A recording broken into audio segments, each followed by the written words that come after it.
नमस्कार प्यारे साथियों, क्या हाल है। आज हम एक विशेष टॉपिक है।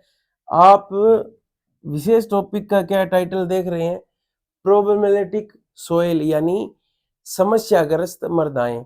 अब आप मुझे ये बताएं कि असल में समस्याग्रस्त मृदाएं होती क्या है? क्या होती है समस्याग्रस्त मृदाएं?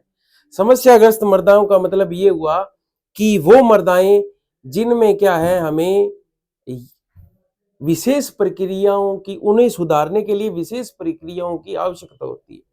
यानी उनका क्या, स्पेशल हमें कंट्रोल करना पड़ता है, स्पेशल मैनेजमेंट करना पड़ता है, वो समस्याग्रस्त मृदाएं होती है। और समस्याग्रस्त मृदाओं की बात करें तो आपको पता है कि समस्याग्रस्त मृदाएं कौन सी होती है। हम अम्लीय मृदाएं ले लें, हम क्षारीय मृदाएं ले लें, लवणीय मृदाएं ले लें, लवणीय क्षारीय मृदाएं ले लें, या क्या है, ऐसी मृदाएं जिनमें क्या है, जल भराव वाली समस्या हो। क्योंकि जल भराव होगा या एसिडिक नेचर की होगी तो हमें क्या है, उनके लिए स्पेशल प्रैक्टिसेस करनी पड़ेगी। तो उन्हीं मृदाओं को क्या कहते हैं, समस्याग्रस्त मृदाएं। अगर हम डेफिनेशन की बात करें तो वे मृदाएं जिनके सुधार हेतु विशेष क्रियाओं की आवश्यकता होती है। ठीक है। और उदाहरण के लिए अम्लीय, लवणीय, क्षारीय, लवणीय और लवणीय क्षारीय मृदाएं। इसके अलावा वाटर लॉक्ड कंडीशन वाली मृदाएं भी इनमें शामिल है। क्लियर है मेरी बात? उससे पहले हम एक चीज देख लेते हैं कि एक वैज्ञानिक महोदय थे जिनका नाम था एसपीएल सोरेनसन। एसपीएल सोरेनसन कौन थे भैया? एसपीएल सोरेनसन कौन थे? एसपीएल सोरेनसन वो महान वैज्ञानिक जिन्होंने क्या है, पीएच दिया। पीएच क्या होता है? पीएच लॉगरिथम होता है जो क्या बताता है कि कोई भी पदार्थ है कितना अम्लीय है या कितना क्षारीय है। ठीक है। तो आपको पता, आप 8वीं 10वीं 12वीं या बीएससी या आप कर रहे हैं, जैसे आप ग्रेजुएट हैं, 10वीं में भी पढ़ा है, 12वीं में भी पढ़ा है, सब क्लास में आपने पढ़ा है कि पीएच मीटर क्या होता है, पीएच क्या होता है। आपको पता है पीएच की जो रेंज होती है ना, वो 0 से 7 और 7 से 14 होती है। 0 से 14 नहीं, 0 से 7 और 7 से 14 होती है। यानी ये क्या है, ये अगर हम 0 से 7 के बीच की बात करें तो ये क्या है, ये एसिडिक नेचर वाला होता है। ठीक है। अगर 7 से हम नीचे की तरफ जाएंगे, 0 की तरफ है, तो क्या है, पीएच है वो गिरता जाएगा और एसिडिटी बढ़ती जाएगी। जैसे 0 पर स्ट्रॉन्ग एसिड होता है। ठीक है, 0 पर स्ट्रॉन्ग एसिड होता है। इसी प्रकार 7 से हम 14 की तरफ जाएंगे, 7 टू 14 तक हम जाएंगे इस पैरामीटर पर, तो क्या है, क्या बेसिसिटी बढ़ेगी, यानी क्षारीयता। पीएच मीटर अगर यहां बढ़ेगा, 7 से 14 की तरफ जाएंगे, पीएच बढ़ेगा तो क्या है, क्षारीयता भी बढ़ेगी। अगर पीएच 7 से नीचे 0 की तरफ घटेगा तो क्या है, अब की बार घटेगा नहीं, एसिडी जो नेचर है, जो इसका अम्लीयता है वो क्या होगी, वो बढ़ेगी। ठीक है। स्ट्रॉन्ग नेचर वाली 0 पर स्ट्रॉन्ग नेचर वाला एसिड होता है, स्ट्रॉन्ग एसिड 0, और क्या है, स्ट्रॉन्ग बेस क्या है, 14। क्लियर है मेरी बात? पीएच मीटर मोटा मोटा यही है और यही आपने आज तक पढ़ा है। और आपको पता है पीएच मीटर क्या है? मैं बता देता हूं कि जो सॉइल है, सॉइल क्या है, सॉइल में भी क्या है, अम्लीयता, क्षारीयता, लवणीयता की भी समस्या पाई जाती है। क्या है कि अगर कोई मृदा 0.6 से 6.5 से कम पीएच वाली है तो वो मृदा होगी अम्लीय। क्या होगी? अम्लीय मृदा। नहीं, 6.5 पीएच से कम पीएच मीटर वाली मृदाएं हैं, पीएच वाली मृदाएं हैं, वो अम्लीय मृदाएं होंगी। लेकिन असल में हम 6.5 को काउंट नहीं करते, क्योंकि 6.5 पीएच वाली मृदाओं का हमें विशेष कोई रख रखाव, विशेष प्रबंधन नहीं करना पड़ता। तो क्या है, 6.5 से 7.5 तक क्या है, उदासीन मृदाएं होती है। क्या होती है? उदासीन मृदाएं। इन्हें क्या कहते हैं? उदासीन मृदाएं।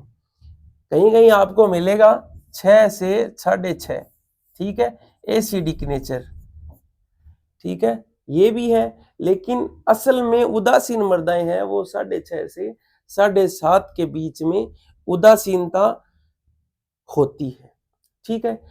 अगर हम असल में अम्लीय मृदा की बात करें तो जो अम्लीय मृदा है वो 5.5 पीएच से कम वाली मृदाएं हैं, वो अम्लीय मृदा होती है, जिसे इसलिए अम्लीय मृदा कहते हैं क्योंकि उसमें क्या है, स्पेशल प्रैक्टिसेस की जरूरत होती है। क्लियर है?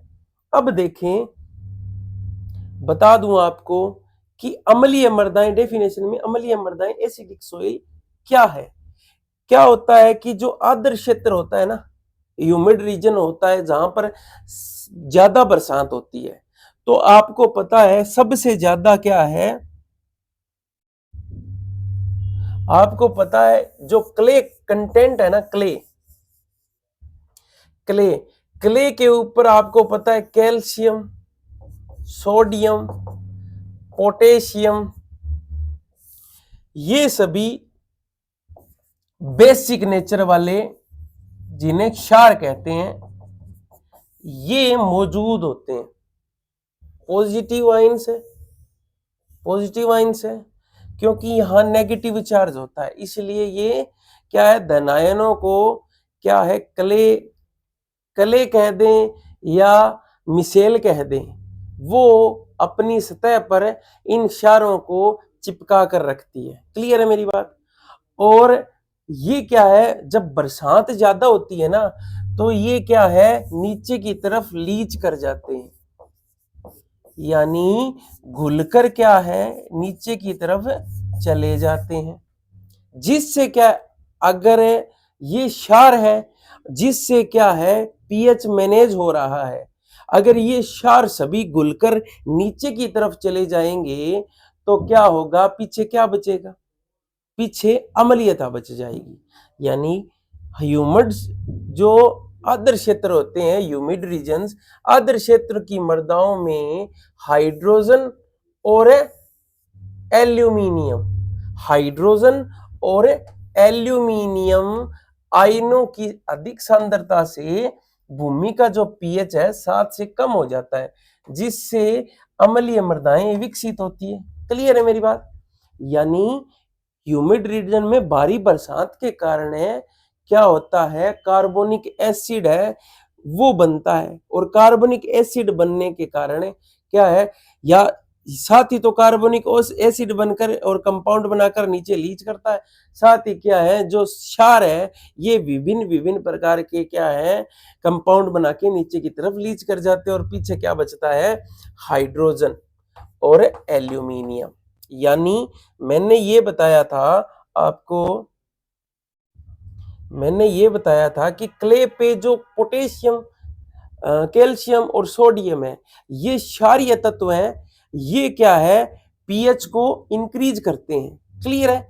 अब इनको क्या है, अगर हाइड्रोजन और एल्यूमिनियम रिप्लेस कर दें, ठीक है, इन ये हटने के बाद में क्या, नीचे की तरफ ये सभी लीच किए, और यहां नेगेटिव चार्ज तो था, तो उनकी जगह ये हाइड्रोजन और एल्यूमिनियम इसके क्या क्ले कंटेंट है ना, या मिसेल कहें, मिसेल के ऊपर अधिशोषित हो गए, कणों के ऊपर अधिशोषित हो गए। आपको पता है हाइड्रोजन किस नेचर का होता है, हाइड्रोजन किस नेचर का होता है, ये अम्लीय नेचर का होता है, और एल्यूमिनियम भी अम्लीय नेचर के होते हैं। इसलिए क्या है, ये अम्लीयता उत्पन्न करते हैं। एक बात बता दूं कि जो देखो क्षार कौन कौन से हैं, क्षार है पोटेशियम, सोडियम, सोइल की बात करता हूं, पोटेशियम, सोडियम, कैल्शियम, ये क्षार तत्व हैं। ये क्या है, क्षार तत्व, जो क्या है, जो पीएच को बढ़ाते हैं, जो पीएच को बढ़ाते हैं। अम्लीय नेचर या यूं कहें अम्लीय तत्व कौन से हैं? पहला लिखो हाइड्रोजन, पहला क्या है, हाइड्रोजन, 1 नंबर पर। 2 नंबर पर एल्यूमिनियम, ठीक है। 3 नंबर पर आयरन, 3 नंबर पर आयरन। 4 नंबर पर क्या बताओ, मैग्नीज, जिंक। ये सारी क्या है, ये एसिडिक नेचर के होते हैं, नेचर के होते हैं। अगर क्या है, क्ले कंटेंट पर है ना, ये मिशेल या क्ले कंटेंट, क्ले कण, इनके ऊपर अगर ये पदार्थ चिपके होंगे तो इससे पीएच बढ़ेगा, ठीक है, इससे पीएच बढ़ेगा। ये कण ज्यादा होंगे तो इससे क्या है, क्षारीय मृदाएं होंगी। ये और कैल्शियम और क्या है, पोटेशियम होंगे तो क्या है, उदासीनता की तरफ मृदाएं रहेगी। अगर हाइड्रोजन एटम ज्यादा हुए या एल्यूमिनियम ज्यादा हुए तो मृदाएं क्या होगी, अम्लीय होगी। इतनी बात समझ में आ गई। अब देखते हैं क्या होता है असल में, कि जो आर्द्र क्षेत्र होते हैं वहां पर क्या है, क्षार नीचे की तरफ लीच कर जाते हैं। इस प्रकार है कि मृदाएं आर्द्र तथा उप आर्द्र क्षेत्रों में निर्मित होती है। आपको ये बात आप आगे भी पढ़ेंगे, मैं नेक्स्ट चैप्टर में करवाऊंगा कि जो सेलाइन और एल्कलाइन सोइल है वो क्या है, हाई टेम्परेचर वाली जो सोइल है, जहां ऐसी वातावरणीय स्थिति जहां पर क्या है, ज्यादा तापमान रहता है, जिससे क्या है, ट्रांसपायरेशन एवोपोरेशन होते हैं, जिससे क्या है, मृदाएं जो लवण है घुलकर क्या है, ऊपर आएंगे। जो लवण है वो घुलकर क्या है, सतह पर आते हैं, जिससे लवणीय और क्षारीय मृदाओं का निर्माण होता है। वही लवण अब घुलकर नीचे की तरफ जाएंगे तो अम्लीय मृदाओं का निर्माण होता है। सॉइल है ये, soil, A horizons, B horizons. Sodium, potassium, calcium, इनके क्या है, क्लोराइड और सल्फेट, कार्बोनेट और बाइकार्बोनेट। ये बाइकार्बोनेट ही कार्बोनेट है, क्लोराइड और सल्फेट। ये अगर क्या है, तापमान ज्यादा होने पर क्या है, सतह के ऊपर आ जाए, जैसे मान के चलो सोडियम क्लोराइड या क्या है, सोडियम सल्फेट, या यूं कहीं कैल्शियम सल्फेट, ठीक है, ये ऊपर आ जाएं तो ये क्या है, लवणीय मृदाओं का निर्माण करते हैं। अगर इनके कार्बोनेट्स आ जाएं, ऊपर आ जाएं, घुलकर ऊपर आ जाएं, जब क्या है, वाष्पीकरण की क्रिया होती है, तो अब क्या है, लवणीय और लवणीय क्षारीय मृदाओं का निर्माण होते हैं। यही जो तत्व है, यही जो तत्व है, ये घुलकर अगर नीचे चले जाएं तो किसका निर्माण होगा, अम्लीय मृदाओं का निर्माण होगा, ठीक है। अब देखें, उदाहरण के लिए आसाम, त्रिपुरा, पश्चिम बंगाल, उड़ीसा, इसको याद रखना, पश्चिम बंगाल, उड़ीसा, केरला में पाई जाती है। आसाम में ये देखो, मोस्ट इंपोर्टेंट, आसाम, केरल, मणिपुर में 100% मृदाएं अम्लीय है। 100%, जितनी भी मृदाएं हैं वहां पाई जाने वाली जितनी भी मृदाएं हैं वो मृदाएं अम्लीय प्रकृति की है। आप जो मैं ये सारे स्टेट्स लिखा रहा हूं, आपने देखना है कि यहाँ बरसात ज्यादा होती है, इसलिए क्या है, ये मृदाएं अम्लीय प्रकृति की होती है, ठीक है। वर्टिसोल गण को छोड़कर वर्टिसोल गण में कौन सी सोइल आती है, ब्लैक कॉटन सोइल, ठीक है। वर्टिसोल गण की मृदाओं को छोड़कर लगभग मृदाएं क्या है, अम्लीय प्रकृति की होती है। क्लियर है? नेक्स्ट देखें। अब अम्लीयता दो प्रकार की होती है। अम्लीयता के प्रकार,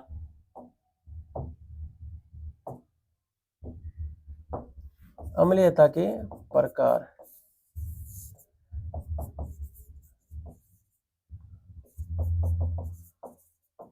एसिड्स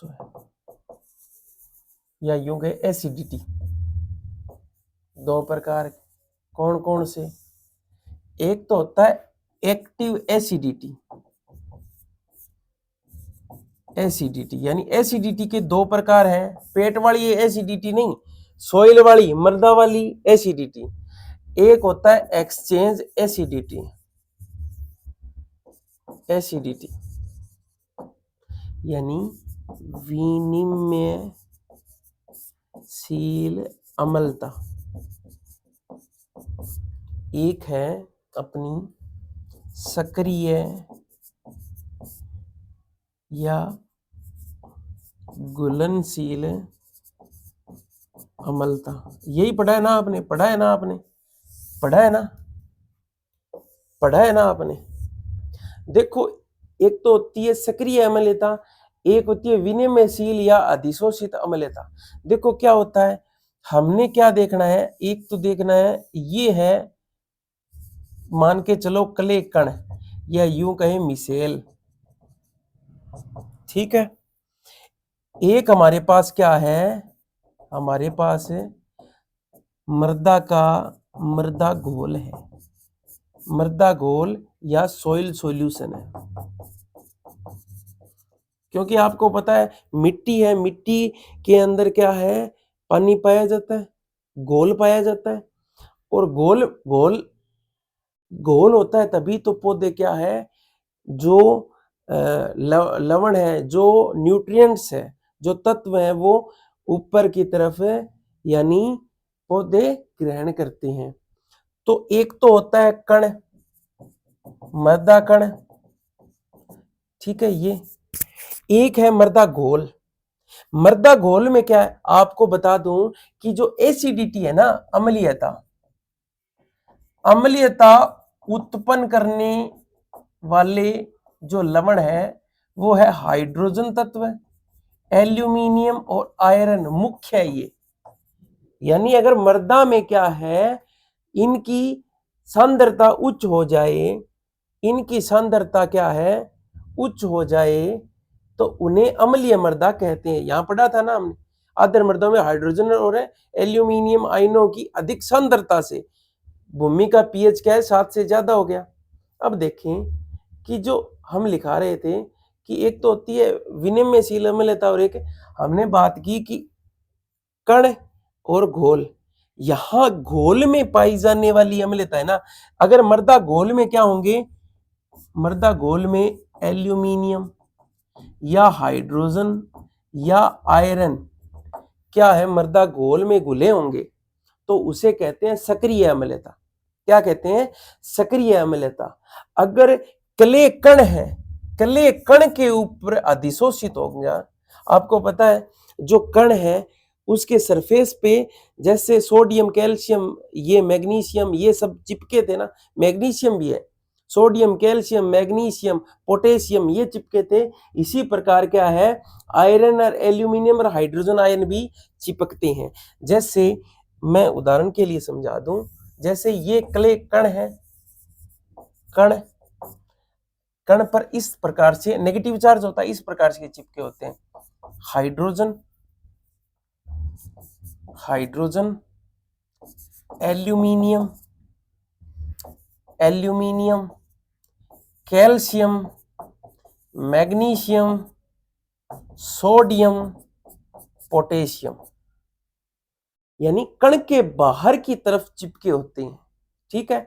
अगर इस प्रकार से क्या है, ये तो मैंने सब यूनिफॉर्मली बता दी, ये तो एक उदासीन मृदा की बात कर रहा हूं मैं। इस प्रकार से इसमें क्या है, सार क्षार भी है और इसमें अम्लीयता पैदा करने वाले भी हैं, ठीक है। अगर इन क्षारों को हटा दें इन क्षारों को हटा दें तो पीछे क्या रहेगा, जैसे कण, कण के ऊपर एल्यूमिनियम, एल्यूमिनियम, हाइड्रोजन और हाइड्रोजन, यही रहेंगे। तो इस प्रकार की मृदा को क्या बोलते हैं, विनिमयशील अम्लीयता, विनिमयशील अम्लीयता। क्योंकि क्या है कि जो ये घोल है ना,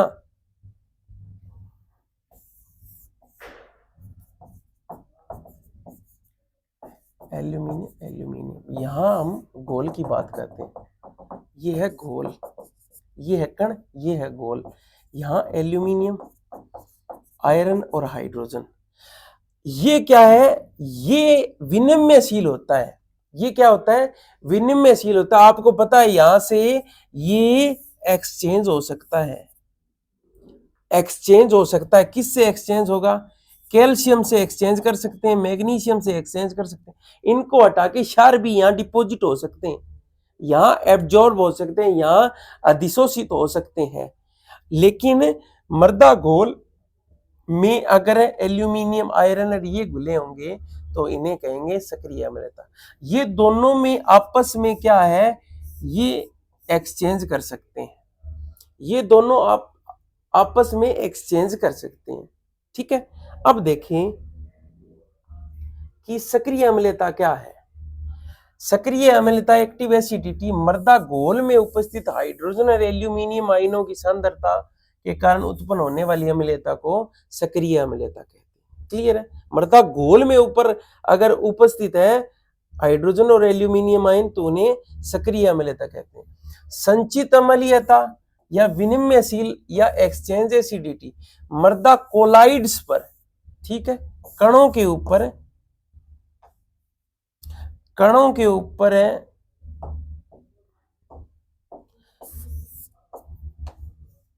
कणों के ऊपर क्या है, अगर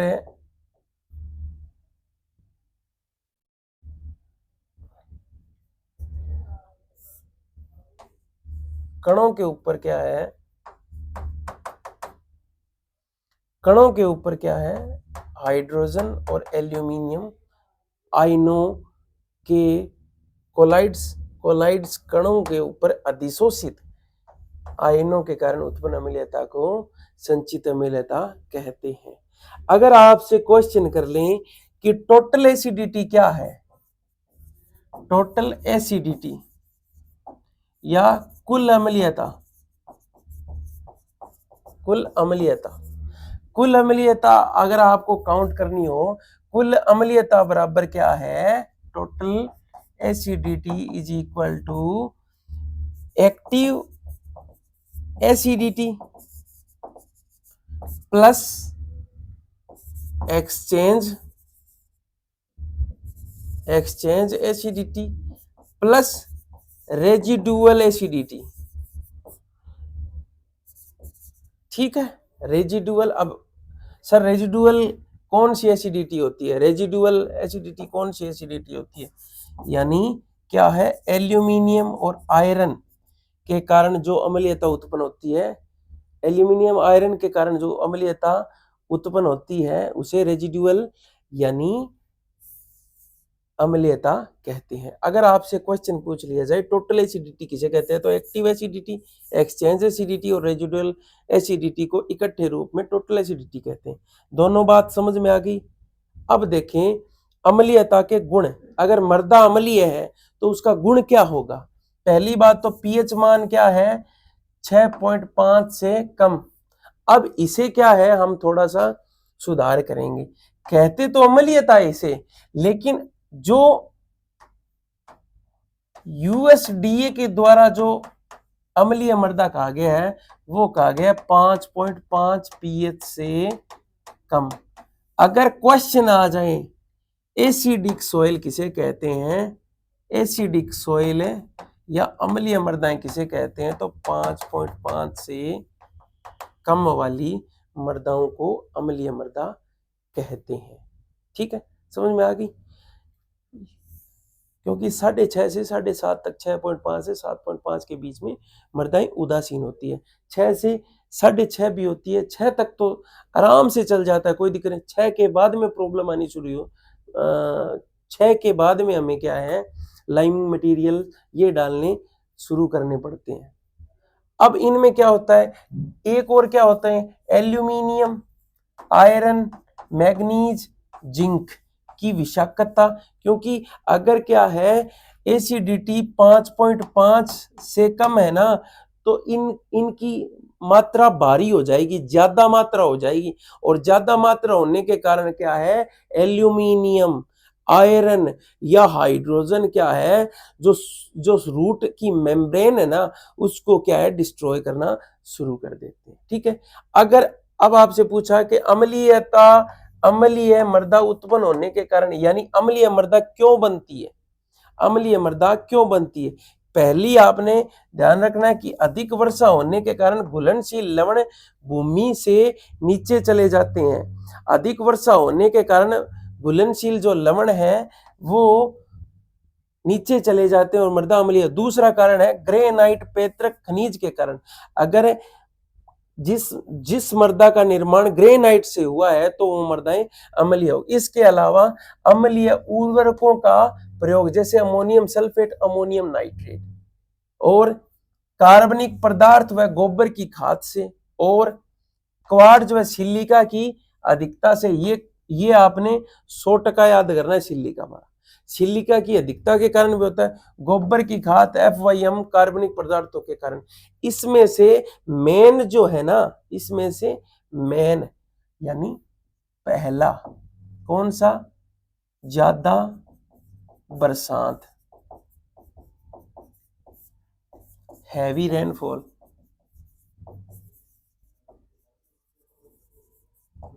हैवी रेनफॉल, भारी बरसात।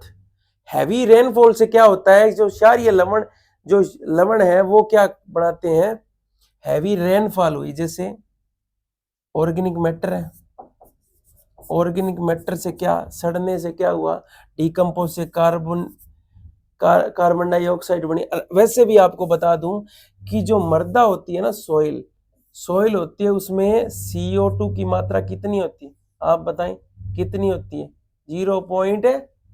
कितनी होती है, 0.28, 0.28, 0.28। अपने एयर की बात करें तो कितनी है, 0.03। क्लियर है, इससे 10 गुना ज्यादा तो कार्बन डाइऑक्साइड मृदा में मौजूद रहती है। तो बरसात से क्या होता है, हैवी रेनफॉल से क्या होता है, H2, क्योंकि जल में क्या होता है, पानी होता है, और मृदा में क्या है, कार्बन डाइऑक्साइड उपस्थित होती है। तो दोनों जुड़कर क्या बनाते हैं, कार्बनिक अम्ल। ठीक है, दोनों जुड़कर क्या बनाते हैं, कार्बनिक अम्ल। और कार्बनिक अम्ल जब क्या है, अगर मृदा में क्या है, कैल्शियम कार्बोनेट पड़ा है। अब आपको पता है कैल्शियम कार्बोनेट किसका काम करता है, कैल्शियम कार्बोनेट काम करता है क्षारीयता उत्पन्न करने की। अब क्या होगा कि जो कैल्शियम कार्बोनेट है, और ये क्या बनाया, कार्बनिक अम्ल, तो दोनों जुड़कर क्या, किसका रूप लेंगे, किसका ऊपर, कैल्शियम बाइकार्बोनेट। कैल्शियम बाइकार्बोनेट क्या है, नीचे की तरफ लीच कर जाता है। इस तरह से क्या होगा, अब कैल्शियम बाइकार्बोनेट क्या है, लीचेबल है, नीचे की तरफ लीच करेगा तो क्या है, पीछे क्या है, अम्लीयता उत्पन्न हो जाएगी। उतारना है तो उतार लो। नेक्स्ट क्या है कि पेरेंट मटेरियल। नेक्स्ट क्या है, हमने बात की थी पैतृक पदार्थ।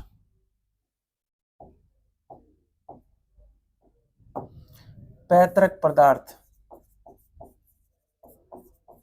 पैतृक पदार्थ कौन सा, ग्रेनाइट। ग्रेनाइट से अम्लीय मृदा का निर्माण होता है, निर्माण। इसके अलावा बेसाल्ट है, उससे क्षारीय मृदा का निर्माण होता है।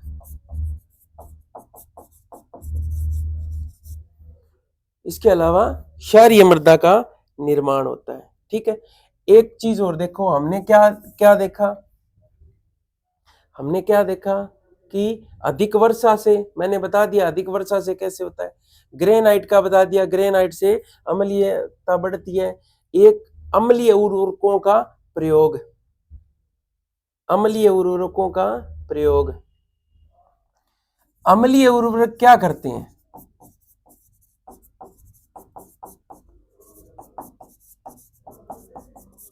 अम्लीय उर्वरकों का प्रयोग। देखो ऐसा है, अम्लीय उर्वरक कौन कौन से होते हैं? Ammonium sulphate, ammonium nitrate, ammonium sulphate nitrate और एनहाइड्रस अमोनिया। ये सारे के सारे क्या है? अमोनिकल, जिनमें अमोनिया या अमोनिकल्स पाई जाती है वो क्या है? क्षारीयता, अम्लीयता उत्पन्न करते हैं। जैसे मान के चलो हमने क्या है, सोइल में अमोनियम सल्फेट डाला, अमोनियम सल्फेट डाला, तो क्या होगा? जो क्ले कंटेंट है ना, क्ले कंटेंट, इस पर कैल्शियम है। आपको पता है कैल्शियम क्या है? क्षारीयता उत्पन्न कर रहा है। हमारी मृदा क्या है? उदासीन है, जिस पर कैल्शियम भी है। और कैल्शियम क्या है? यहाँ कैल्शियम होगा। और कैल्शियम ये जब क्या है, अम्लीय उर्वरक डालेंगे तो डालने के उपरांत क्या है, ये क्ले कण है, क्ले कण के ऊपर कैल्शियम है चिपका। अब क्या है, ये इसको रिप्लेस कर देगा कौन? अमोनियम। यहां क्या आ जाएगा? अमोनियम आ जाएगा, क्ले कण। अमोनियम आ गया। अब क्या है, पीछे क्या रहा? कैल्शियम। पीछे क्या रहा? कैल्शियम। तो ये क्या बनाया? Calcium sulphate. और ये हो जाएगा लीच। क्या हो जाएगा? लीच हो जाएगा, लीचेबल है। क्लियर है? क्या है? लीचेबल है। इसके अलावा अमोनियम क्या करता है? अमोनिया आगे जाके क्या है, नाइट्रिफिकेशन का काम करता है। और नाइट्रिफिकेशन से क्या होगा? HNO3 भी बनाएगा।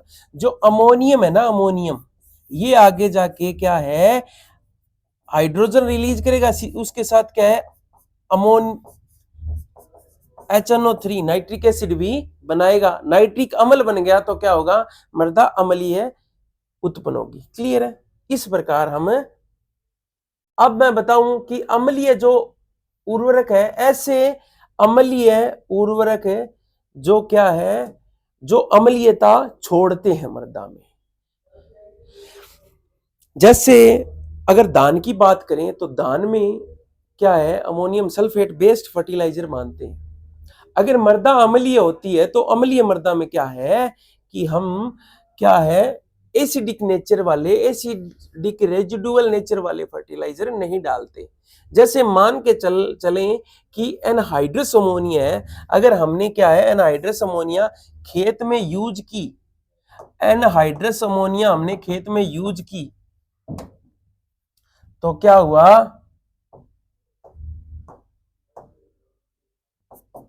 एनहाइड्रस अमोनिया हमने यूज की तो क्या है, ये 148 इक्विवेलेंट एसिडिटी उत्पन्न करेगा। 148 इक्विवेलेंट। अब आप, मैं बता दूं इक्विवेलेंट एसिडिटी क्या होता है, क्या होता असल में है क्या इक्विवेलेंट एसिडिटी? इक्विवेलेंट एसिडिटी याद कर लें कि कोई भी उर्वरक है, उसने क्या, हमने भूमि में डाला, उसने अम्लीयता उत्पन्न करी। अब क्या है कि लाइमिंग मटेरियल हमें कितना चाहिएगा जिससे क्या है, वो अम्लीयता न्यूट्रलाइज हो जाए। तो देखो कि इक्विवेलेंट एसिडिटी क्या है। इक्विवेलेंट एसिडिटी ऑफ फर्टिलाइजर यानी उर्वरकों की तुल्यांकीय अम्लीयता। कैल्शियम कार्बोनेट की वह मात्रा जो कि अम्लीय उर्वरकों के प्रयोग से उत्पन्न हुई अम्लीयता को उदासीन करने हेतु आवश्यक होती है। ठीक है? The amount of calcium carbonate required to neutralise, यानी किसी भी अम्लीयता को न्यूट्रलाइज करने के लिए, neutralise the acid residuals caused by application of acidic fertilizer in the soil referred as equivalent acidity। यानी कैल्शियम कार्बोनेट की वह मात्रा, कौन सी मात्रा, जितनी हमें कैल्शियम कार्बोनेट मात्रा की जरूरत होगी जो कि किसी भी फर्टिलाइजर के अम्लीयता के छोड़े हुए प्रभाव को खत्म कर सके। ठीक है, जैसे मान के चलो कि 100 किलोग्राम अमोनियम सल्फेट है, 100 किलोग्राम अमोनियम सल्फेट है, जो मैंने बताया था ना ammonium sulphate, 100 kilogram ammonium sulphate है, वो क्या है 110 किलो हमें इतनी 100 किलोग्राम अमोनियम सल्फेट इतनी अम्लीयता छोड़ देगा कि हमें 100 उसकी अम्लीयता को खत्म करने के लिए हमें 110 किलो चुनना चाहिएगा। यानी हम क्या है, अगर अमोनियम सल्फेट डाल दिया तो वो उतनी अम्लीयता उत्पन्न करेगा जितना कि क्या है 110 किलोग्राम चूना डालकर उस अम्लीयता को खत्म कर सके। ठीक है, नेक्स्ट देखें। अब मैं आपको करवा रहा था एसिडिक रेजिडुअल। इसी प्रकार मैंने अमोनियम सल्फेट का एक फॉर्म आपको बताया था। अमोनियम सल्फेट 100 किलोग्राम मात्रा अगर लेंगे तो 110 किलोग्राम मात्रा बराबर चूने की डालेंगे, तब हमारी भूमि न्यूट्रलाइज होगी। अब देखें एनहाइड्रस अमोनिया कितना छोड़ता है। एनहाइड्रस अमोनिया 148 ईए छोड़ता है, इक्विवेलेंट एसिडिटी, और अमोनियम क्लोराइड 148 एनहाइड सबसे ज्यादा है।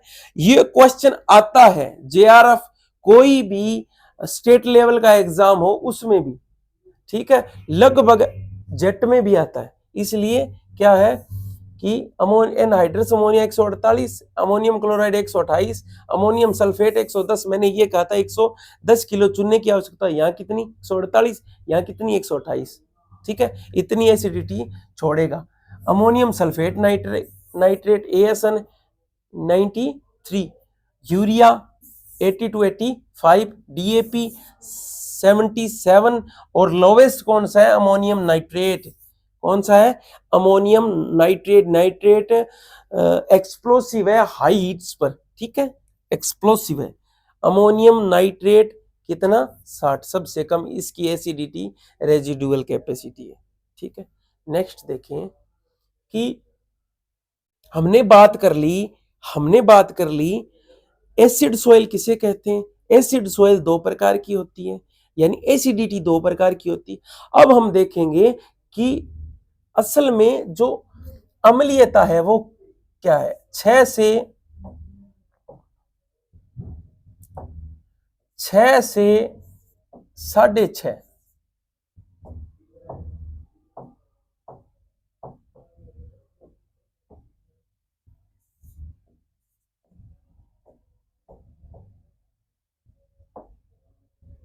6.5, 6 से 6.5 इसे कहते हैं अल्प अम्लीय, लाइट एसिडिक। यानी ये मृदा बिल्कुल हल्की सी अम्लीय होती है। हम कैटेगरी की बात कर रहे हैं।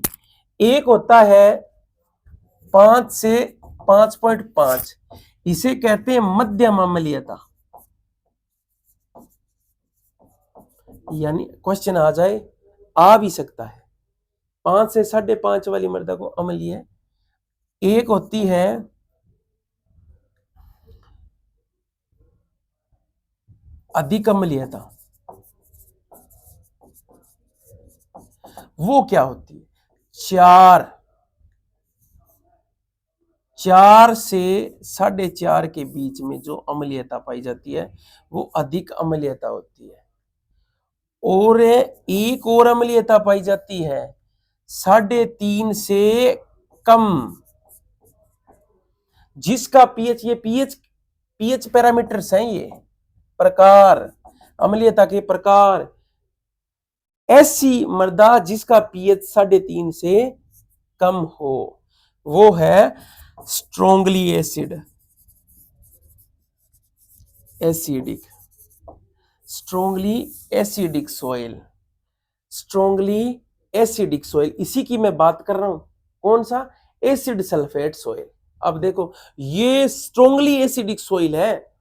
कौन सा एसिड सल्फेट सॉइल। आपने कैट सॉइल का नाम सुना है ना आपने, कैट सॉइल का नाम सुना है ना आपने। देखो वे मृदाएं जो क्या है अत्यधिक अम्लीय होती है, अत्यधिक स्ट्रोंग एसिड वाली, जिनका पीएच 3.5 से कम होता है, ऑक्सीकरण के कारण H2SO4 का निर्माण होता है, कैट मृदा कहलाती है। देखिए इंग्लिश में देखो, highly acidic soil having pH less than 3.5 in which H2SO4 is formed by the oxidation of sulphur bearing pyrites.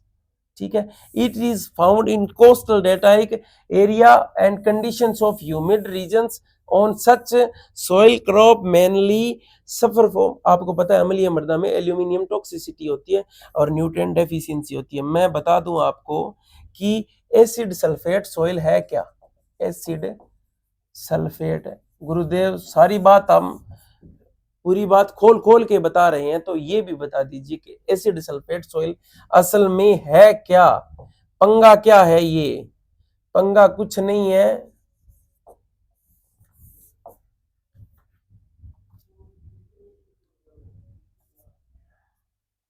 या सल्फेट अम्लीय मृदा या cat soil, cat soil, cat clay का नाम भी सुना है आपने, कैट सोइल्स का नाम सुना है, कैट सोइल है, डच में कहते हैं कैट सोइल। ठीक है, देखिए कि एसिड सल्फेट सोइल क्या है, ASS, एसिड सल्फेट सोइल क्या है। देखो ऐसा है कि मृदा जिसमें क्या है FeS2 पाया जाए,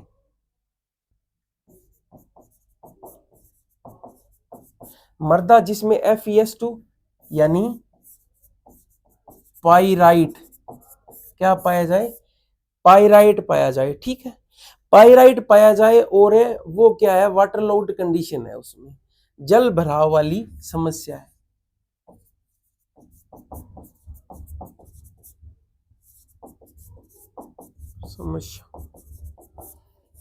अब क्या है, पूरा पानी निष्कासित हो गया, यानी ड्रेन्ड हो गया, ड्रेनेज मतलब, ठीक है, ड्रेन्ड हो गया। तो क्या है, अब होगी ऑक्सीडेशन की क्रिया, ये है। अब क्या होगी, H2O जल इसके पास पर्याप्त है। अब क्या है, ऑक्सीकरण से अब होगा, क्योंकि जब हवा पानी बाहर निकल जाएगा तो हवा आएगी, और हवा आने के कारण ऑक्सीकरण की क्रिया होगी। ऑक्सीकरण यानी वो मृदा जिसमें ये पाइराइट पाया जाए और पानी से भरी हो और पानी बाहर निकल गया, जल उसमें पर्याप्त हो, और उसमें क्या है फिर ऑक्सीजन का प्रवाह हुआ, और ऑक्सीजन के प्रवाह से क्या है सल्फाइट है, ये सल्फाइट है ना, सल्फाइट क्या है, सल्फाइट सल्फेट में कन्वर्ट हो गया, किसमें, सल्फेट में कन्वर्ट हो गया। अब हमारे पास सल्फेट बन गया, किससे, इसका ऑक्सीडेशन हुआ, FeS2 का ऑक्सीडेशन हुआ, ऑक्सीकरण होने के बाद में सल्फेट बना, ऑक्सीजन चाहिए थी उसे मिल गई। सल्फेट बनने के बाद में क्या है, जल के साथ क्रिया करके क्या बनाया, H2SO4, क्या बनाया, H2SO4। ठीक है, FeS2 का क्या हुआ, ऑक्सीकरण हुआ, ऑक्सीकरण से क्या हुआ, सल्फेट बना, और सल्फेट और जल मिलकर क्या किया, जल मिलकर बनाया H2SO4, क्या बनाया, H2SO4। इसे ही कहते हैं एसिड सल्फेट सोयल, क्योंकि जो सल्फाइड है वो सल्फेट में कन्वर्ट हो गया, इसीलिए इसे एसिड सल्फेट सोयल कहते हैं। अच्छा, अगर इसमें जल भराव, अगर इसमें जल भराव की समस्या रहे तो क्या है, क्या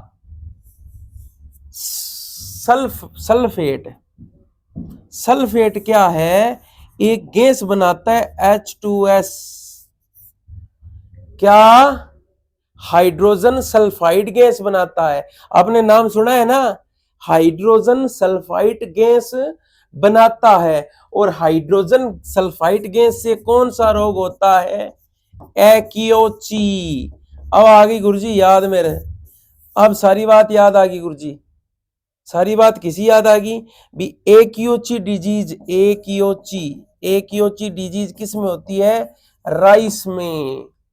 ठीक है, एसिड सल्फेट सॉइल इसे कहते हैं। एसिड सल्फेट सॉइल से दो चीज बनती है, एक तो H2SO4 बन जाता है, अगर जल भराव की समस्या होगी तो H2S बनेगा, H2S हाइड्रोजन सल्फाइड, जो क्या है? चावल में एक्योची डिजीज का कारण बनता है। ठीक है, समझ में आ गया।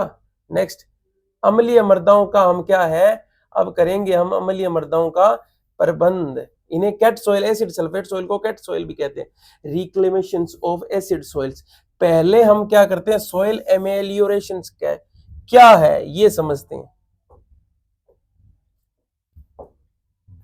सॉइल एमेलियोरेशंस, एक तो होता है एमेलियोरेशंस, एक होता है अमेंडमेंट, एक होता है अमेंडमेंट, एक तो होता है मृदा सुधार, एक होता है मृदा सुधारक। ठीक है, मृदा सुधार क्या है कि it is the process of enhancing the agriculture value of land by tillage and draining and liming and manuring etcetera biologically, chemically and physically. यानी मृदा को विभिन्न क्रियाओं द्वारा, क्रिया कौन सी? टिलेज भूपरिष्करण, खाद डालना, और कौन सी है? और देखो चूना डालना, ये सब विभिन्न क्रियाओं के द्वारा सुधारा जाता है, सुधारा जाता है, जिससे जिससे क्या हो? जिससे जैविक, रासायनिक और भौतिक दशा में सुधार हो, भौतिक दशा में सुधार हो। क्लियर है मेरी बात, समझ में आ गया? यानी एमेलियोरेशन, मृदा को विभिन्न प्रक्रियाओं द्वारा सुधारना एमेलियोरेशन कहलाता है। ठीक है, नेक्स्ट अमेंडमेंट, वो पदार्थ जो मृदा को सुधारने में काम आते हैं। पदार्थ लिखने इनमें कोई टिलेज वगैरह नहीं है। अमेंडमेंट, वो पदार्थ जो मृदा को सुधारते हैं। एनी मटेरियल लाइक जिप्सम भी मृदा को सुधारता है, चूना भी सुधारता है, सल्फर भी सुधारता है, सॉइल कंडीशनर भी सुधारता है, etcetera, use to improve the physiochemical property. वह पदार्थ जो मृदा की दशा में सुधार करे। जिप्सम, चूना। ठीक है, अमेंडमेंट। जिप्सम नहीं डालते क्या? हम डालते हैं ना। अब हम अगर पहली बात तो हमने क्या की, मृदा का सुधार कैसे करना है? लाइमिंग मटेरियल से करना है। एक हम उससे पहले देख लेते हैं कि अगर हमारी भूमि अम्लीय हो, हमने आज तक यही पढ़ा है कि अम्लीय भूमि में क्या आलू लगाएं और चावल लगाएं, चावल मतलब धान, या चाय लगाएं, चाय चावल आलू, ये लगाएं। अब एक और चीज देखें कि अगर कम सहनशील, यानी ऐसी फसलें जो 3 कैटेगरियों में बनी है, जो क्या है, अम्लीयता को बड़ी आसानी से सहन कर सकें, ऐसी फसलें जो कम सहन कर सके, तो ये कम सहनशील फसलें कौन सी है? बरसीम, शुगर कैन और कॉलीफ्लावर, फ्रेंच बीन, कैब्स, वाटरमेलन, लूशर्न, ये शुगर कैन। ठीक है, नेक्स्ट, ये आपको बरसीम भी याद रखनी है। एक मीडियम टॉलरेंट है, मध्यम सहनशील किस्म कौन सी है? फसलें कौन सी है?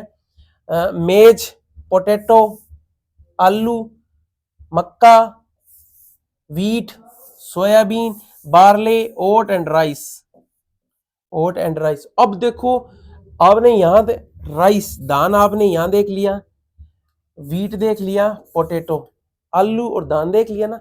अब हम देखेंगे जो सर्वाधिक सहनशील है, अम्लीय मृदा में आसानी से उग सकती है, वो है अधिक सहनशील मस्टर्ड, बकवीट, आपने नाम सुना है ना, buckwheat, coffee, rubber and T, यहां सुनोगे टी, ये फसलें हम लगा सकते हैं। अगर हमारी मृदा 6 के करीब पीएच वाली है, 6 के करीब पीएच वाली है, तो हम ये लगा सकते हैं। 5.5 पीएच है तो ये 5 पीएच पे ये लगा सकते हैं। क्लियर है। वैसे हम 4 से 6 की बात करें, इस पीएच पर ये विभिन्न फसलें 4 से 6 पीएच के बीच आसानी से उगाई जा सकती है। ठीक है, ये विभिन्न कैटेगरी के हिसाब से डिपेंड करती है। नेक्स्ट देखें 2 नंबर, पहला हम क्या करेंगे, अगर हमें अम्लीय मृदा क्या प्रबंधन करना है तो हम तो अम्लीय मृदा में अम्लीय पर जो अम्लीयता को सहन कर सके वो फसलें लेंगे। एक है चुना पदार्थ, क्या है, लाइमिंग मटेरियल्स डालते हैं हम। अम्लीय मृदा में क्या डालते हैं, याद रखना है, अम्लीय मृदा में चूना डालते हैं। चूना व चुनने वाले पदार्थ, याद रखना है। चूना जो कई लोग जर्दा रगड़ के खाते हैं ना, वो वाला चूना, वो वाला चूना, ठीक है, वो चूना, उससे जर्दा खाएंगे तो क्या बन जाएगा, अम्ल बन जाएगा। लेकिन अम्लता का सुधार हेतु ही चूना खाते हैं फिर वो, है ना, कहते हैं ना चूना खाते हैं तो अम्ल नहीं बनता। ये चूना, चूना लाइमिंग मटेरियल्स, पहला है कैल्शियम कार्बोनेट, चूना एग्रीकल्चर लाइम, टाइम नहीं लाइम, एग्रीकल्चर लाइम बोलते हैं, कैल्साइट बोलते हैं, लाइमस्टोन बोलते हैं इसे, ठीक है। एक है कैल्शियम ऑक्साइड, कैल्शियम ऑक्साइड क्या है, unslaked lime, quick lime, burnt lime. Calcium hydroxide, calcium oxide, calcium hydroxide, slaked lime, hydrated lime and builder limes बोलते हैं। Liming material bring to the pH soil optimum level, यानी क्या है, ये इनकी प्रकृति, कैल्शियम दिखेगा आपको, कैल्शियम दिखता है इसमें, एक में डोलोमाइट्स में मैग्नीशियम है। ये क्या करता है, क्षारीयता को बढ़ाता है, क्षारीयता को बढ़ाएंगे तो अम्लीय को खींच के पीएच को ऊपर ले जाएंगे, ठीक है। ये है dolomite, calcium magnesium carbonate dolomite. Dolomite को ऐसे लिख सकते हैं, calcium carbonate dot magnesium carbonate, ये डोलोमाइट। डोलोमाइट कैल्शियम कार्बोनेट आपको बता ही दिया। अगर हम इक्विवेलेंसी की बात करें तो कैल्शियम कार्बोनेट को साथ में रखते हैं। देखो कि कौन सा पदार्थ सर्वाधिक मात्रा में अम्लीय मृदा को सुधार सकता है, इक्विवेलेंसी की बात करते हैं, यानी सर्वाधिक उदासीनता किस में होती है, neutralising value of calcium carbonate equivalent, calcium carbonate के इक्विवेलेंट है ये। हम सब ने इसके समतुलन में रखा है सबको, क्या है, इसके समतुलन में, यानी 100 मान के चलो 100 किलोग्राम, अगर 100 किलोग्राम कैल्शियम कार्बोनेट है तो वो क्या करता है, 100 किलोग्राम एसिडिटी को न्यूट्रलाइज करता है, मान के चलो। इसी प्रकार इसके इक्विवेलेंट रखा है, neutralising value of calcium carbonate equivalent, तो क्या है, कैल्शियम ऑक्साइड सर्वाधिक करता है 179, calcium hydroxide 136, dolomite calcium magnesium carbonate 108.7, calcium carbonate चूना या कैल्साइट 100, क्योंकि ये सोएगा, एक कैल्शियम सिलिकेट 86। ठीक है, नेक्स्ट देखें, न्यूट्रलाइजिंग वैल्यू और कैल्शियम कार्बोनेट इक्विवेलेंट, जो मैंने ये बात बताई ना आपको, ये याद रखना। इसमें से क्या पूछा जाता है, एक तो ये पूछा जाता है आपसे,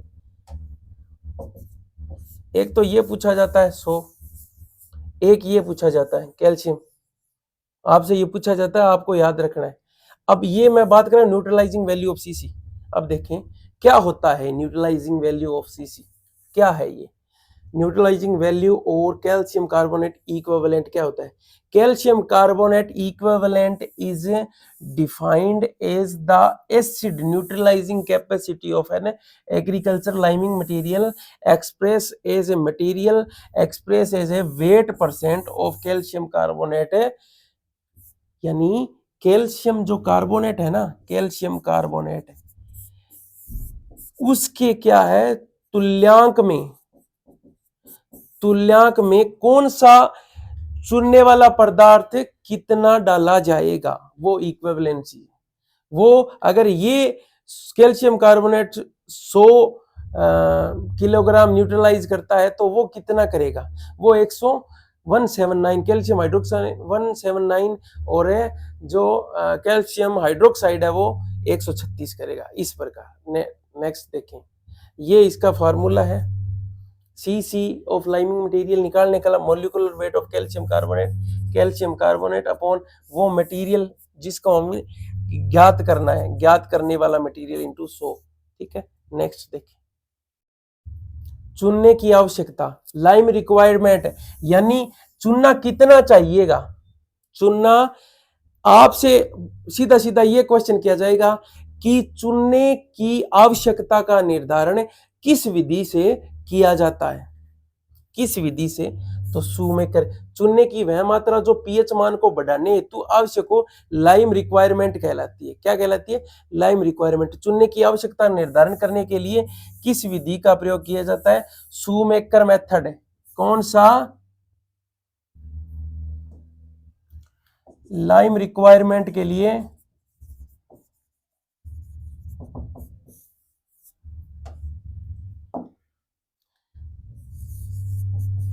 शूमेकर। ठीक है, कौन सी? शूमेकर विधि। शूमेकर वैज्ञानिक कौन था? 1961 की बात है। कौन सा वैज्ञानिक था? Shoemaker plus McLaren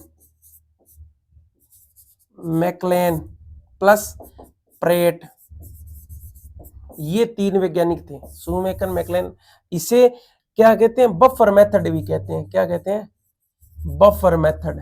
shoemaker method, buffer method, और इसके अलावा एक कहते हैं SMP मेथड। आपसे क्वेश्चन पूछ ले, चुनने का निर्धारण निम्न में से किस, चुनने का आपको करवा दो, चुनने का निर्धारण है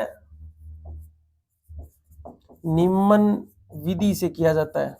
पहला SMP, बफर, शूमेकर या नन्नो फेबो। कौन सा करोगे? या पांचवा आजकल आने लग गया तो ऑल ऑफ दीज। क्या करेंगे हम? शूमेकर नहीं, क्या करेंगे? ऑल ऑफ दीज करेंगे। याद रख लोगे ना। नेक्स्ट, लाइम फैक्टर क्या होता है? ये आपको बड़ा बड़ा याद रखना है। लाइम फैक्टर में भी defined as the factor by which the actual amount of lime calculate. ये क्या है? थियोरेटिकली जो लाइम रिक्वायरमेंट है उसको कैलकुलेट करने के लिए इस फैक्टर का यूज किया जाता है। वैसे इस फैक्टर में क्या है? इस फैक्टर में ना जो रेंज है ना, रेंज वो है 1 से 3। कितनी है? 1 से 3। बेसिकली जो आइडल रेंज है ना वो है 1.5 से 2। आइडल रेंज क्या है? 1.5 से 2। क्लियर। नेक्स्ट, अब देखो एक चीज करवा देता हूं।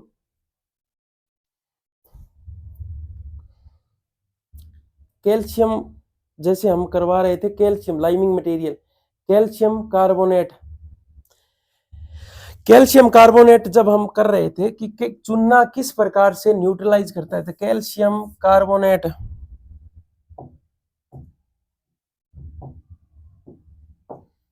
जैसे हमने मर्दा में डाला कैल्शियम कार्बोनेट प्लस H2O के साथ क्रिया की, इसने क्रिया की, और क्रिया करने के बाद में क्या बनाया?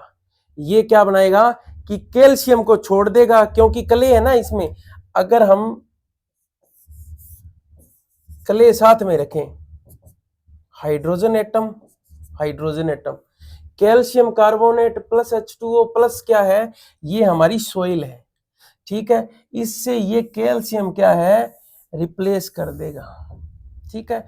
यहां क्या आ जाएगा अब, क्ले या मिसेल, यहां आ गया कैल्शियम प्लस क्या, प्लस साथ में क्या है, एल्यूमिनियम, क्योंकि एल्यूमिनियम और हाइड्रोजन, एल्यूमिनियम और हाइड्रोजन के कारण अम्लीयता उत्पन्न हुई है ना, तो क्या हुआ, हाइड्रोजन एल्यूमिनियम, इनके कारण तो एल्यूमिनियम हाइड्रोक्साइड।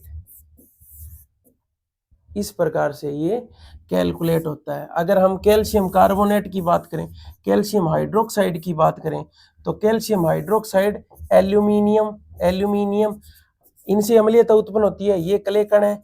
अगर ये डालेंगे कैल्शियम हाइड्रोक्साइड तो क्या होगा, पहले तो क्ले लिख लेते हैं, क्ले कण में कैल्शियम रिप्लेस हुआ, इनको रिप्लेस किया, कैल्शियम रिप्लेस हुआ, कैल्शियम रिप्लेस करने के बाद में क्या हुआ, एल्यूमिनियम हाइड्रोक्साइड प्लस H2O बन जाएगा।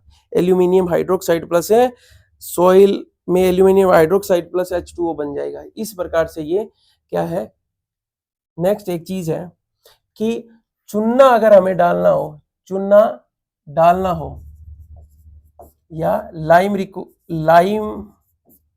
डालना हो तो कैसे, मृदा की ऊपरी 15 सेंटीमीटर परत या 6 इंच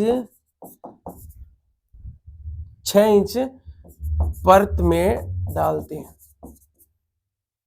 ये याद रख लेना, कैल्शियम हाइड्रोक्साइड जैसे डाला चूना, वैसे ही कैल्शियम कार्बोनेट अगर हमें डालना है तो कैल्शियम कार्बोनेट में आपको पता है जब कैल्शियम कार्बोनेट डालते हैं तो कार्बन डाइऑक्साइड रिलीज होती है। मृदा की ऊपरी परत कौन सी, 15 सेंटीमीटर या 6 इंच। अगर स्ट्रोंगली एसिडिक सॉइल है तो हम 30 सेंटीमीटर या 12 इंच मृदा में डालते हैं। 12 बताता हूं कि जो एसिडिटी है ना, एसिडिटी का इफेक्ट कैसे पड़ता है। देखो एसिडिटी आपको पता है कि जो पीएच है ना, पीएच रेंज, पीएच, ये बात अब जो मैं बता रहा हूं ना, ये सीखने वाली बात है कि जो अगर 6.5 से 7.5 की रेंज है पीएच की, तो क्या है, फास्फोरस बोरोन अच्छी मात्रा में उपलब्ध होंगे।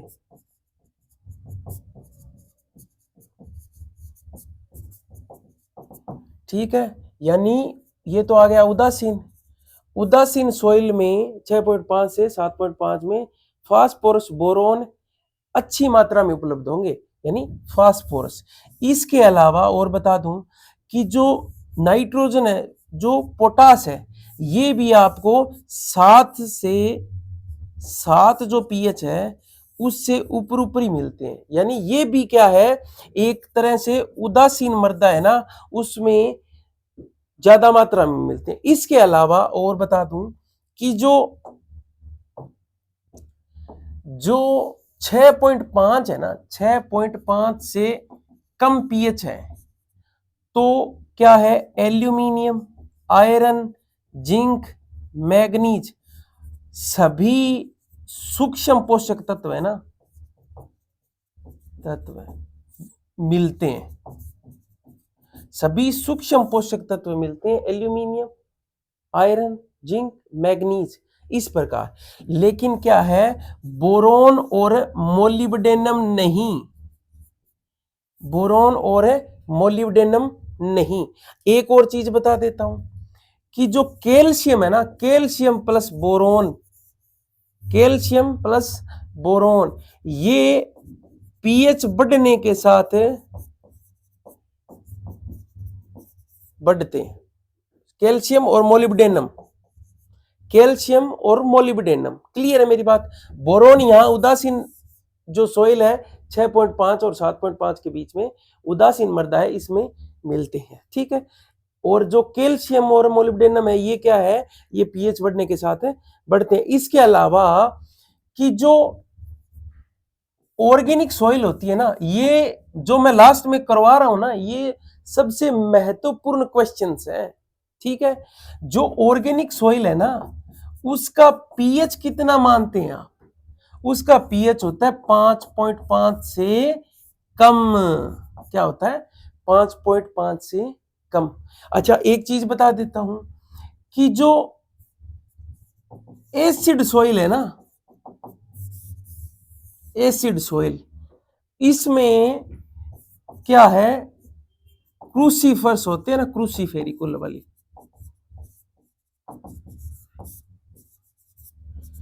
क्रूसीफेरी के अंदर रोग कौन सा होता है? Finger and toe. कौन सा रोग होता है क्रूसीफेरी में, एसिड सॉइल में? फिंगर और टोए रोग होता है, फिंगर एंड टोए रोग होता है। आपको एक चीज और बता दूं कि सर्वाधिक क्या है, एसिड सल्फेट, सल्फेट मृदा केरला में है, केरला या केरल, ठीक है। एसिड सल्फेट सॉइल कहां है? केरल या केरला में है, ठीक है। और चीज बताता हूं, अगर जैसे न्यूट्रलाइजिंग वैल्यू बताई थी ना आपको, लाइम की फाइननेस, यानी चूना कितना बारीक हो, अगर आपसे क्वेश्चन आ जाए, जितना ज्यादा बारीक होगा ना, जितना ज्यादा बारीक होगा उतना ही ज्यादा रिएक्ट करेगा, क्योंकि उसका क्या है, सरफेस ज्यादा बढ़ जाएगा, बारीक होगा तो रिएक्ट ज्यादा करेगा।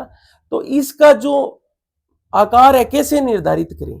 इसके लिए क्या है, हमें लाइम एंड फाइननेस, फाइननेस का कैसे निर्धारण करें?